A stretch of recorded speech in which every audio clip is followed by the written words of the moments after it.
Coucou mes céréales, j'espère que vous allez bien. Moi ça va. Je sais, ça fait longtemps. J'étais occupée. Mais bon, bref, me revoilà pour une nouvelle vidéo. Et si vous me suivez sur Insta, que j'ai mis ici, vous saurez déjà quel est le thème de cette vidéo. Enfin, en voyant le titre aussi, vous savez déjà de quoi je parle, mais bon. Donc aujourd'hui, je vais parler de tout ce qui est lié aux reboots et revival. Donc, j'ai envie qu'on voit un peu quel est l'univers autour de cela. Et également qu'on se demande un peu, est-ce que les networks, ils font ça par souci de nostalgie, ils se disent oui, il y avait du bon contenu avant, vous avez aimé, on en refait, ou si c'est par souci d'inspiration et il n'y a plus d'inspi en fait. Il y a trop de séries et on sait plus où aller piocher de l'inspiration pour faire quelque chose de nouveau. On va voir ça aujourd'hui. Je vous laisse avec la vidéo. Alors, on va commencer par un peu tout définir de l'univers série, donc tout ce qui est préquel, séquel, spin-off, reboot, revivals, qui sont des termes très différents et quand on n'est pas et quand on s'intéresse pas trop, bah les termes peuvent nous perdre rapidement. Un séquel, en fait, c'est une histoire qui s'est passée avant la série originale. Exemple, en 2022. Oui, 2022, il va avoir le séquel de Game of Thrones, en tout cas un séquel de Game of Thrones, qui va s'appeler House of Dragons et qui va être focus sur les Targaryens, donc avant l'histoire originale de la série Game of Thrones. Un séquel, ça va être une histoire qui a lieu après la série originale ou le film, hein, la série ou le film ou le livre, ce que tu veux, original. Un autre exemple, Cobra Kai, la série, est un séquel du film Karate Kid. Pas Karate Kids avec Jaden Smith, Never Say Never. Karate Kids original, parce que Karate Kids avec Jaden Smith, c'est déjà un reboot, en soit. Voilà. Ensuite, on va avoir le spin-off. Le spin-off, en fait, ça va être une série dérivée de la série originale, mais qui peut prendre place en même temps. Donc, l'exemple parfait, The Vampire Diaries. À partir de la saison 3 ou de la saison 4, je ne sais plus, on a fait The Originals, qui est le spin-off de The Vampire Diaries. Et à partir de The Originals, il y a eu le séquel qui s'appelle Legacies. Donc, en gros, on va avoir la série mère qui est The Vampire Diaries. Ensuite, on a eu le spin-off The Originals. Et à partir du spin-off de The Originals, on a eu le séquel, parce que ça a commencé après la fin de la série, The Legacies. C'est pas The Legacy, c'est Legacies, tout simplement. Ok, donc on a fait préquel, séquel, spin-off. Revival. Le revival, d'ailleurs on va s'intéresser aux deux, revival et reboot aujourd'hui dans cette vidéo. Le revival, ça va être quand une série s'est arrêtée à un moment X et revient quelques années plus tard. L'exemple parfait, ça va être Véronica Mars, qui s'est arrêtée au bout de 3 saisons et qui en 2019 est revenue. Donc ça, c'est un revival. Ou encore, ça va être Dexter qui s'est arrêté au bout de X saisons, je ne sais plus, et qui va revenir en 2021. Sachant que l'acteur Michael Hall avait dit qu'il ne rejouerait plus jamais le rôle de Dexter. Mais bon, peut-être que... Voilà, quoi, les pépettes, on a besoin de manger un peu. Hein. Donc ça, c'est des exemples de revival. Maintenant, le reboot. Le reboot, c'est une série originale. Et en fait, on va reprendre à peu près exactement les mêmes thématiques et en refaire une nouvelle série des années plus tard. Un exemple de reboot que je peux vous donner, ça va être Dynasty, tout simplement. Dynasty, c'est une série des années 80-70, bref, même époque que Dallas, qui d'ailleurs a eu un revival. Dynasty, c'était une série que ma mère regardait, enfin n'importe qui, ma mère, mon père, elle kiffait. Et ils en ont fait un reboot avec la version Netflix actuelle, avec Fallon Carrington, Blake Carrington, etc. Donc voilà ce qui est un reboot. Donc nous, aujourd'hui, on va parler du fait que ces reboots, il y en a de plus en plus, que ce soit reboot ou revival. Et du coup, je me demande, mais est-ce que c'est vraiment dans un souci de nostalgie, de nous faire nous rendre compte qu'il y avait des séries excellentes avant et qu'il faut les remettre à l'antenne, ou c'est les networks qui n'ont plus d'inspiration, qui ont l'impression, ou peut-être que c'est même pas une impression, ou qui ont fait le tour des sujets de séries possibles, ils nous donnent en fait, ils ont mangé, ils ont mâché, ils recrachent quoi en fait, vous voyez, je sais pas. Ça m'intéressait en fait. Là, d'abord, je vais commencer par parler des revivals et de mon avis sur cela. Les revivals, pour moi, c'est hyper risqué.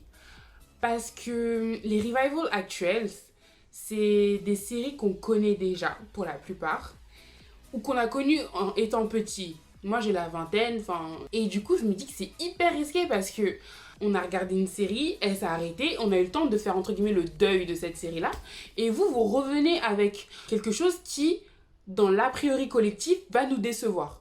Franchement, moi, je ne suis jamais partie positivement à regarder un revival parce que je me dis, mais on a déjà eu l'histoire, qu'est-ce que tu veux me faire d'autre?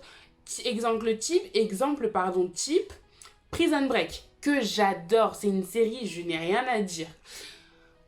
4 saisons, on a tous été frustrés que ça se finisse, on a tous été énervés, mais le revival des années plus tard, avec la saison 5, dites-moi que vous n'avez pas été déçus. Enfin, en tant que fan, on est tous contents, bien sûr, on est là, on va retrouver Scofield et Burroughs, nanana, mais sinon, qualitativement parlant, est-ce que ça en valait la peine? Je suis pas sûre. Et c'est la même chose pour, par exemple, iCarly, qui doit revenir en tant que avec les acteurs d'origine. Et je me dis, mais iCarly, on a tous regardé ça, c'est le téléphone qui a une forme bizarre, là. Ils font des webcasts et tout, et c'était hyper innovant à l'époque, mais est-ce que maintenant, iCarly, on a envie de l'avoir dans la trentaine, gourou des réseaux sociaux, ou qui fait des podcasts? Je sais pas, en fait. Moi, en fait, quand je regarde une série, j'ai envie de garder un bon souvenir de celle-ci, et je me dis, est-ce que c'est nécessaire? Là aussi, on va avoir le revival qui m'a fait faire cette vidéo. Parce que c'est un revival qui va pas avoir lieu et je suis hyper contente. Je pense qu'il y a certaines personnes qui se diront « Ah, dommage, parce que quand même, je l'aime bien celle-là. » Et je pense que peut-être ça, pour beaucoup, ça aurait pu être un des revivals de qualité, celui de Lizzie McGuire. Et moi, par exemple, je suis hyper contente que ce revival n'ait pas lieu parce qu'en fait, j'en avais juste trop marre. Et Hilary Duff, en fait, c'est elle-même qui a dit que c'était pas possible en vue de son image. Je suis désolée, Hilary Duff, elle joue dans Younger, un rôle qui n'est pas du tout en accord avec Lizzie McGuire. Et même en imaginant l'évolution de Lizzie, je suis pas sûre que ça correspondrait à l'image actuelle qu'a Hilary Duff auprès de son public. Donc moi, je pense que c'est une très bonne idée que ce revival n'ait pas lieu. Bref, tout ça pour dire que les revivals, peut-être qu'il faut attendre encore un peu que le public qui regardait ces séries à l'époque ait un peu plus grandi.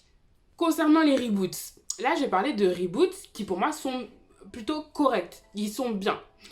Type Dallas. Si mea culpa, j'aurais dû placer Dallas avant dans la partie revival puisque les acteurs originaux, donc les rôles originaux reviennent, même si la série est centrée sur leurs héritiers, contrairement à Dynasty qui reprend la storyline originale mais avec des acteurs actuels. Voilà. Ou encore Dynasty. Là, par exemple, c'est des reboots qui ont fonctionné, en tout cas pour notre génération. Pourquoi? Dallas, il y a eu 3 saisons et ça a flop. Mais pourquoi ça a fonctionné?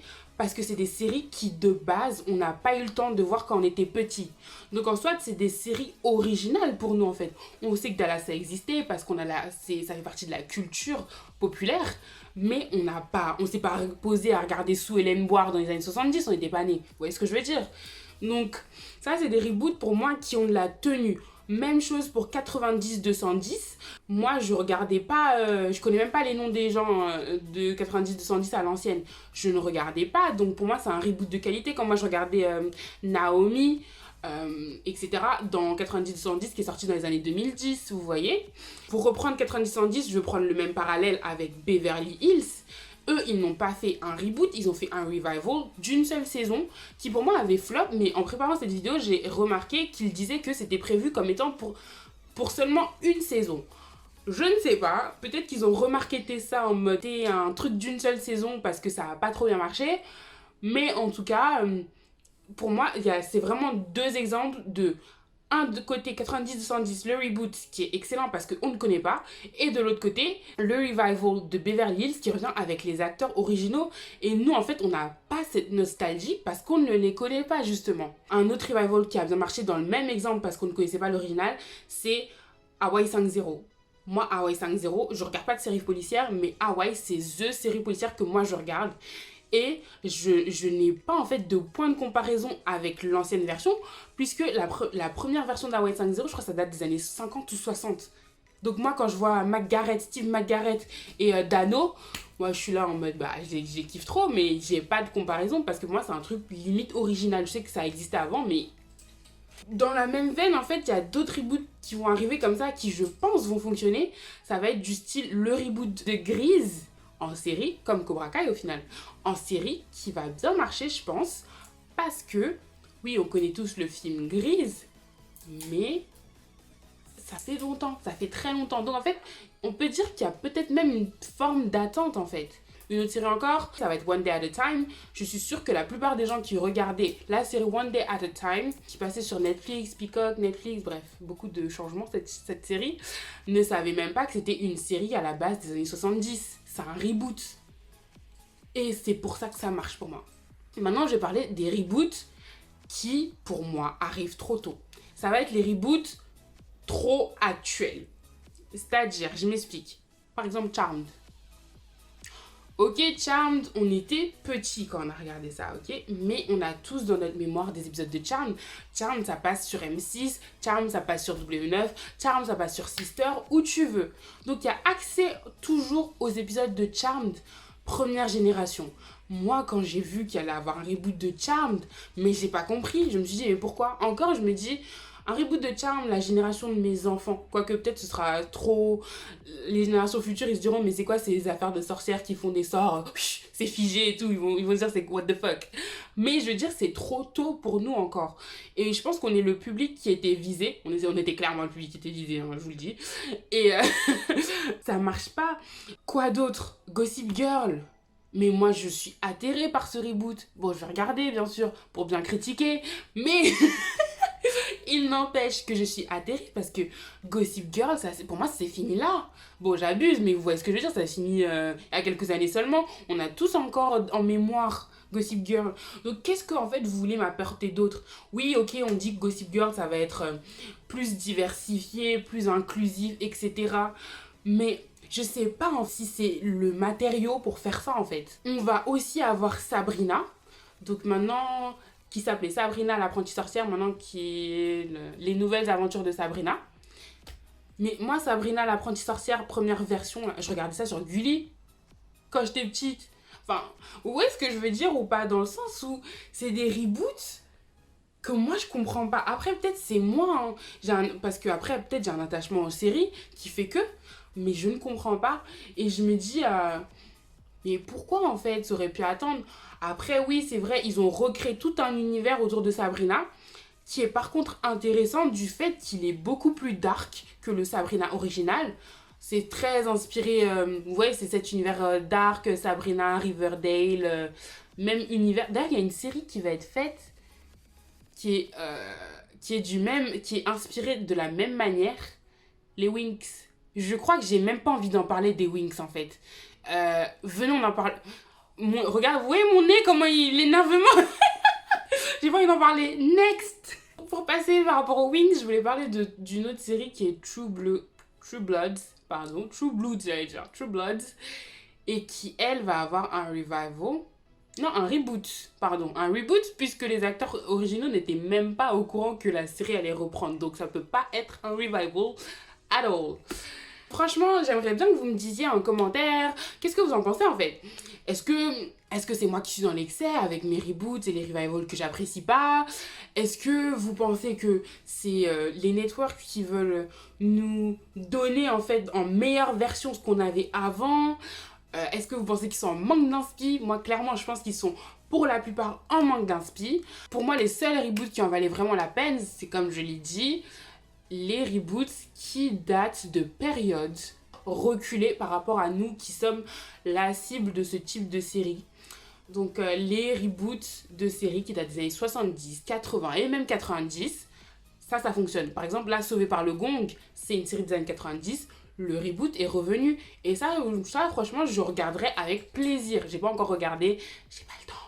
Mais je regarderai avec grand plaisir. Pour le reste, franchement, je suis vraiment beaucoup plus sceptique et je comprends pas trop. Donc j'aimerais bien que vous me disiez, ça va être tout pour moi pour cette vidéo. N'hésitez pas à commenter, à répondre aux questions que je me suis posées et donc que je vous pose en même temps. Et n'hésitez pas à commenter, liker, partager, vous abonner. Il y a beaucoup de choses à vous demander, hein. Passez faire un tour sur mon Insta aussi parce que je mets pas mal d'infos tous les jours sur les séries, of course.